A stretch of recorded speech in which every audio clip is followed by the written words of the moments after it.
নমস্কার দর্শকবৃন্দ, আমি কৃষ্ণকান্ত সিনহা শিলচর নিউজে আবার আপনাদের সবাইকে স্বাগত জানাই। ইম্পর্টেন্ট গুরুত্বপূর্ণ কয়েকটা খবর নিয়ে আসলাম, সঙ্গে থাকবেন। ভিডিওটি দেখার সঙ্গে সঙ্গে চট লাইক কমেন্ট করে শেয়ার করবেন যাতে সবার কাছে গুরুত্বপূর্ণ খবরটা পৌঁছে যাক। দর্শকবৃন্দ, স্টুডেন্ট যারা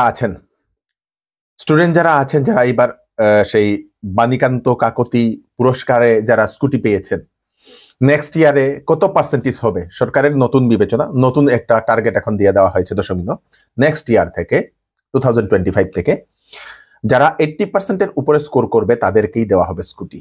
গতবার বলে দেওয়া হয়েছিল 75, গতবারের যেটা টার্গেট, কিন্তু নেক্সট টার্গেট আগামী বছরের টার্গেট হচ্ছে 80%। 80% ছাত্রছাত্রীরা যারা তারাই পাবে স্কুটি। দর্শকবৃন্দ, লাখপতি দিদির জন্য বৃহৎ ঘোষণা, এসএসজি মহিলাদের জন্য বৃহৎ ঘোষণা। আসামে প্রস্তুত করা হয়েছে তালিকা, লাখপতি দিদির ভেরিফিকেশন যেটা হয়েছিল তার তালিকা তারপরে প্রস্তুত করা হয়েছে।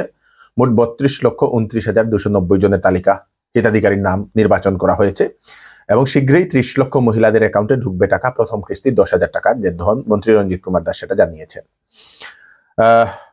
বহাগ বিহুর পূর্বে 500 জন যারা সখী আছেন, জীবিকা সখী, বিভিন্ন সখী যারা আছেন তাদেরকে স্কুটি প্রদান করা হবে বলেও সেটাও জানানো হয়েছে। দর্শকবৃন্দ, স্কুটি প্রদান করা হবে।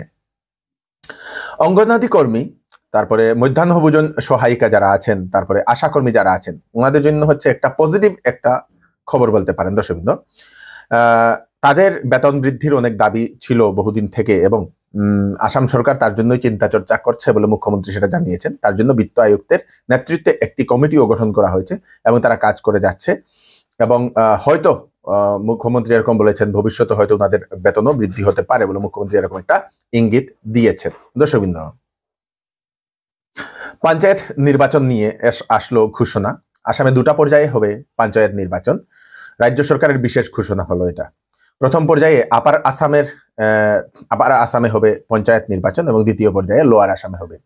রাজনীতি থেকে মুক্ত হবে এইবার পঞ্চায়েত নির্বাচনটি। যারা পঞ্চায়েতের জন্য যারা প্রতিদ্বন্দ্বী করবেন বা পঞ্চায়েত মেম্বার যারা থাকবেন, ওনাদের কোনো ধরনের রাজনৈতিক দল বা পার্টির চিহ্ন কোনো থাকবে না।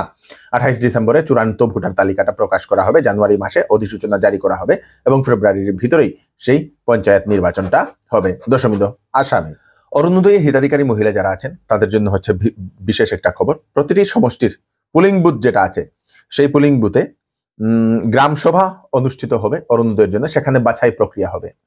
এইবার অরুণোদয় আধার কার্ড এবং রেশন কার্ডের সঙ্গে লিঙ্ক করা হবে, মানে একটা পরিবারে কয়টা অরুণোদয় আছে সেটা দেখা যাবে। যদি একটা পরিবারে দেখা যায় 1 থেকে অধিক অরুণোদয় আছে তাহলে কাটা যাবে। যোগ্য হিতাধিকারীর নাম অন্তর্ভুক্ত করা হবে এবং সেই যে ইয়েগুলা গ্রাম সভা যেগুলা হবে সেইগুলাতে যারা হিতাধিকারী আছেন ওনাদেরকে যেতে লাগবে, সেখানে গিয়ে ওনাদের ভেরিফিকেশন প্রসেসটা সম্পূর্ণ করতে লাগবে এবং যারা নতুন আবেদন করেছেন ওনাদেরকেও সেখানে যেতে লাগবে বলে সেটা বলে দেওয়া হয়েছে। মুখ্যমন্ত্রী আজকে বলে দিয়েছেন, মানে এক বাড়িতে 2-3 জন আছে অরুণোদয় হবে না, রেশন কার্ড 2-3টা থাকলেও এক বাড়িতে 2-3টা অরুণোদয় হবে না, মুখ্যমন্ত্রী সেটা জানিয়ে দিয়েছেন। দর্শকবৃন্দ, হাইলাকান্দিতে মোট 1365টি রেশন কার্ড বিতরণ করা হয়েছে। মোট হিতাধিকারী 14,996 জন এবং 28 তারিখে আরো রেশন কার্ড সেখানে বিতরণী করা হবে বলে সেটা জানা গেছে। দর্শকবৃন্দ, সেটা জানানো হয়েছে। কাছাড় জেলাতে মাইক্রো ফাইন্যান্সের ঋণ নেওয়া মোট 1,834 জন মহিলাদের নো ডিউ সার্টিফিকেট বিতরণ করা হয়েছে। নো ডিউ সার্টিফিকেট 12 দিনের আসামের যে বিকাশ যাত্রা অনুষ্ঠান, সেই অনুষ্ঠানের কার্যসূচির অধীনে সেই নো ডিউ সার্টিফিকেটটা মাইক্রো ফাইন্যান্সের মহিলাদের দেওয়া হয়েছে। উপস্থিত ছিলেন মন্ত্রী কৃষ্ণেন্দু পাল মহোদয় এবং বিধায়ক দীপায়ন চক্রবর্তী সহ অন্যান্যরা। শিলচরের গান্ধী মেলার মাঠে সেই অনুষ্ঠানটা হয়েছিল।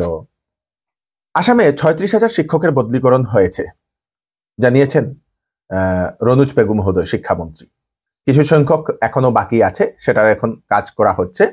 কিছু টেকনিক্যাল কারণে কিছু বাকি রয়েছে, সেটারও সম্পূর্ণ করা হবে বলে সেটা রনুজ পেগু মহোদয় সেটা জানিয়েছে।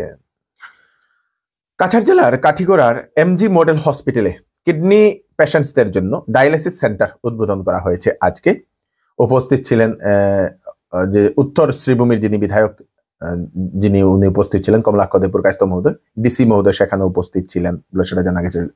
সেখানে মোট 3টা বেড থাকবে। আমি গতকালকে বলেছিলাম 3টা বেডের মধ্যে 3টা সেই ব্যাচে 9 জন সেখানে কিডনি ডায়ালিসিস করতে পারবেন প্রতিদিন। দর্শকবৃন্দ, শিলচরের ফাটক বাজারে চৌধুরী টেক্সটাইল নিয়ে এলো বিবাহ এবং শীতের বাম্পার কালেকশন, সঙ্গে নিয়ে এসছে বাম্পার অফার।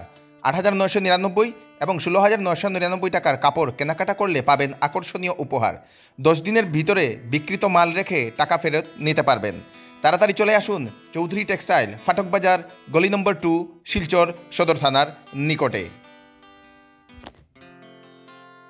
ওয়েডিং সিজন উপলক্ষে শ্যামসুন্দর জুয়েলার্স আপনাদের জন্য নিয়ে এলো HUID সার্টিফাইড হলমার্ক গহনার নিত্য নতুন কালেকশন এবং সঙ্গে পাচ্ছেন সোনার গহনার মজুরির উপর 40% ছাড় এবং ডায়মন্ডের উপর 15% ছাড়। এছাড়াও এখানে পাবেন পুরাতন সোনার বিনিময়ে নতুন গয়না নেওয়ার সুযোগ। তাড়াতাড়ি চলে আসুন Shyamsundar jewellers, central road, Silchar. 1,05,000 টাকার জাল নোট সহ একজন ব্যক্তিকে গ্রেফতার করলো পুলিশ। আবুল হোসেন নামের এক ব্যক্তি, পেশায় সুপারি ব্যবসায়ী। আবদুল্লাপুর পুলিশ এবং শিলচর কাশীপুর CRPF 147 নম্বর ব্যাটালিয়নের যৌথ অভিযানে সেই ব্যক্তির বাড়িতে যায়। সেই ব্যক্তির বাড়িতে গিয়ে সেই জাল নোটটা উদ্ধার করে সেই ব্যক্তিকে গ্রেফতার করে নিয়ে যাওয়া হয়েছে অলরেডি। मैं फिर क्वेश्चन कर रहा हूँ, आप क्वेश्चन करो, पैसा किसका? पैसा तुम्हारा नहीं, हमारा सर। नहीं, आप आराम से, कोई घबराने की जरूरत नहीं। जी ना। तो है ना স্যার আমার একজন মানুষ আইছে পয়সা নিত আমার ওখান থেকে। আমার বুয়ার এক গাড়ি বুয়া, হ্যাঁ আমি তারে কইছে পয়সা নাই, হ্যাঁ পয়সা আমার লগে আসলো, কই কোন দেশ বেটা আইসলো, ও বেটা কইছে তার বুয়ার, হ্যাঁ হ্যাঁ বেটা লিগিয়া খাটলি চুয়াত বুয়া টাকাটা বস্তা ছিল। এর বাদে তার পয়সাটা না দিবার লাগে লুকাইয়ে রাখছি স্যার। মানে হগুটাকে হগুর টাকা না দিয়া ও বেটারে পয়সা দিতাম, নগদ দিতাম। নগদ দেবার লাগে। এর টোটাল কত টাকা আছে? 1,70,000 আছে, বাঙ্গাই গুণ গুণা নাই, মানে 50,000 তে বাংসো। এতে তোমার ইনো মানে বেজাল, তোমার বেজাল মতে ইনো বেজাল কিছু না। বেজাল যেটা থাকে স্যার আপনারা শাস্তি দিব। এটা ঠিক আছে, মূল বাগিল প্রশ্ন হইল নতুন বাগিল ওখানে তারে তো হে বালা মানুষ হেতু তুলাইয়া বাগিবার হতা নাই, হে বাগিল কি চলে আপনি কইতেন তুমি রইলে হে বাগিল ওখানে। এটা ইও আছে মানে হে মনে হয় কি এটা ডর খাইলেছে আস্তা আপনারা দেখিয়া। তুমি তো বাচ্চা আমরা বাগ নেই বয়সনি ওসা, তুমি তো কম বয়সী, আমরা দাল্লার মানুষ বিপদ করলে কম বয়সী বাচ্চা তোমার ডর খাইলেছে বুঝো। আর হে দৌড়াইয়া গেল কি ইনার মাঝে তো আমরা একটা সুন্দর মানে। শিলচরের আশ্রম রোডের তপবননগর কীর্তন কমিটির পক্ষ থেকে আশ্রম রোড সংলগ্ন যে এলাকা, সেই এলাকাতে বিভিন্ন ধরনের মদের ব্যবসা, জুয়ার ব্যবসা, তীর, গাঁজা, এগুলোর ব্যবসা বিভিন্ন চলতে থাকে এবং স্থানীয় মানুষের এরকম অভিযোগ। এবং আজকে সেই যেখানে যেখানে সন্দেহযুক্ত জায়গা, সেই জায়গাগুলাতে সেই আশ্রম রোড তপবননগর যে কীর্তন কমিটির যারা সদস্যরা ওনারা যান। আমরা আশ্রম রোড তপবননগর কীর্তন কমিটির পক্ষ থেকে এই এলাকাতে মদ, গাঁজা, জুয়া, তীর যা যা আছে অনির্দিষ্টকালের জন্য এটা যাতে বন্ধ থাকে কমিটির তরফ থেকে আমরা প্রত্যেককে অনুরোধ জানাইছি এবং আগামী দিনগুলোতে যাতে আমাদের পুলিশ প্রশাসন এই কমিটির সঙ্গে জড়িত থেকে যেন এই দোকানগুলো বন্ধ থাকে সেই আমরা প্রচেষ্টা। ত্রিপুরা রাজ্যের সাউথ ডিস্ট্রিক্টে শান্তিবাজার অঞ্চলে এক নাবালিকা কিশোরীকে ধর্ষণ করার অভিযোগে পুলিশ 5 জনকে গ্রেফতার করেছে। প্রথমে মেয়েটিকে বাড়ি থেকে কিডন্যাপ করে নিয়ে যাওয়া হয়, তারপরে রাবারের একটি বাগানে নিয়ে দলবদ্ধভাবে ধর্ষণ করা হয়েছে।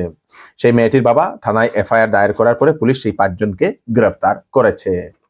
তো দর্শকবৃন্দ, এই হচ্ছে আজকের স্পেশাল আপডেট। তাড়াতাড়ি আপডেটের জন্য সাথে সবাইকে পাঠিয়ে দেবেন। আপনাদের কোনো কিছু মতামত থাকলে আমাদেরকে নিশ্চয়ই জানাবেন। আমি কৃষ্ণকান্ত সিনহা আবার নতুন আরেকটি ফ্রেশ আপডেট নিয়ে আবার আপনাদের সবার সামনে ফিরে আসবো। ততক্ষণ আপনারা সুস্থ থাকবেন, সেফ থাকবেন। ধন্যবাদ।